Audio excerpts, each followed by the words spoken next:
আমরা ওটার বাইরের কিছু না, আমাদেরও সেইটা পার হয়েই যেতে হচ্ছে, সামনেও হয়তো যাবে। এই 27 বছরের মাথায় এসে একমাত্র ফাউন্ডার মেম্বার আমি স্টেজে থাকবো, কি আর করার, এটা এভাবেই যায়। আর আমরা সিঙ্গেলসে ছিলাম, আমরা 2019 থেকে বেশ কিছু সিঙ্গেলস রিলিজ করেছি, কিন্তু আমাদের কাছে এসে মনে হয়েছে যে আমাদের অ্যালবামে ব্যাক করা উচিত।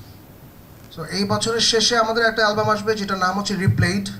আমরা আমাদের ফার্স্ট অ্যালবাম সেকেন্ড অ্যালবাম থেকে বাছাই করা 10টা গান নতুন করে আবার বাজাচ্ছি, অলরেডি রেকর্ডিং শেষ। আর নেক্সট ইয়ার আমাদের নতুন অ্যালবাম আসবে, এটা মোটামুটি ডিসাইডেড আমাদের এন্ড থেকে।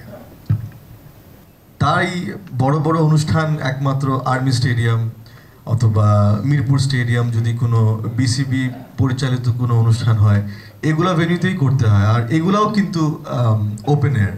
আপনাদের হয়তো মনে থাকবে কোক স্টুডিও বাংলার যখন প্রথম বা সেকেন্ড শোটা হয়, তখন হয়তো সারা দিন বৃষ্টি ছিল, হাঁটু পর্যন্ত পানি চলে আসছিল, আর এত বড় অনুষ্ঠান ছিল।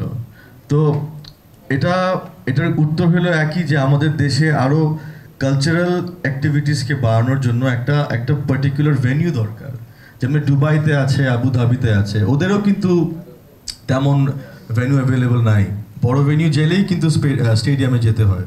কিন্তু রিসেন্টলি গত 10 বছরে এইসব এমিরেটসগুলো ওদের ইনডোর বড় বড় ভেন্যু গঠন করেছে। 20,000 মানুষ ইনডোরে ফুল এসিতে অ্যাকোমোডেট করা সম্ভব। কোকাকোলা অ্যারিনা আছে দুবাইতে, ইতিহাদ অ্যারিনা আছে আপনার আবুধাবিতে।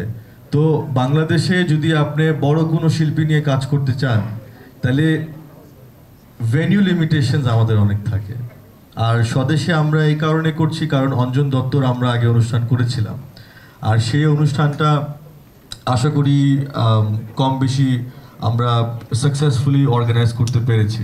তো যেহেতু এই ভেন্যুটা আমাদের অলরেডি ট্রাইড অ্যান্ড টেস্টেড আছে এবং একটা সিকিউর জায়গাতেও আমরা ইনশিওর করতে পারছি, তো এরকম বড় ভেন্যু এরকম বড় ওকেশনের জন্য করতে হয়। এখন দ্য কোয়েশ্চেন রিমেইনস অ্যাবাউট প্রিকশনসের জন্য আমরা সিকিউরিটি বরাদ্দ দিচ্ছি, যেটা নিয়ে আমরা নিরাপত্তা নিশ্চিতকরণে সম্পূর্ণরূপে আমরা হেল্প করতে পারি।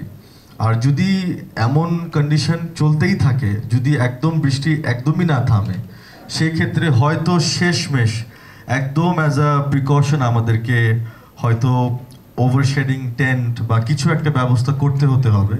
বাট আমি আশাবাদী যে গত 2 দিন তো টানা বৃষ্টি পড়েছে, এখন যদি সৃষ্টিকর্তা একটু আমাদের প্রতি কৃপা করে, সেক্ষেত্রে আশা করি যে এই কালকের আবহাওয়াটা একটু স্বাভাবিক হয়ে আসবে, আর অতিরিক্ত আয়োজনের কোনো প্রয়োজন পড়বে না।